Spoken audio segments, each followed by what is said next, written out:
So in this video, I'm going to show you how I make myself a vegetable bin. I price these all the time. I really need one.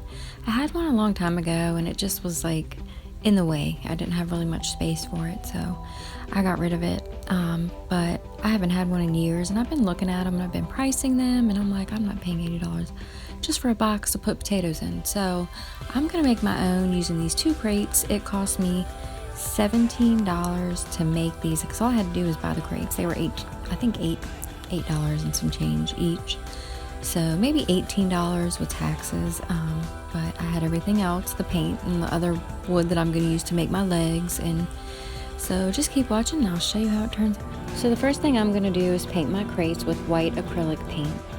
So now that my crates have been painted and are drying, I'm going to go ahead and use these little rectangle plaques. These are just little wooden plaques from Walmart. I'm just going to paint them, and I'm going to do the center with chalk paint, and then I'm just going to paint the edge, like the frame, white. So to get that framed look on my signs, I have sectioned off with painter's tape a rectangle, and my center is going to be where the black chalk paint's going to go, and then later on I'll pull that tape off and I will paint the rest of that all white. And that's going to give me my frame. And for my legs, I am just going to use some random pieces of wood that my husband had out in the shed. And if you don't have wood, not everybody has wood just laying around. You can always certainly go to Home Depot or Lowe's, and they can even cut it for you if you don't have a saw.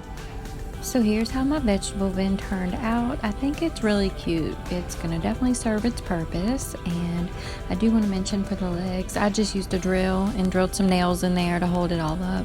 I usually use, of course, hot glue for everything, but this is just not a project hot glue is going to hold up and work for. But that's my little vegetable bin, and this is going to end my video. Thanks for watching.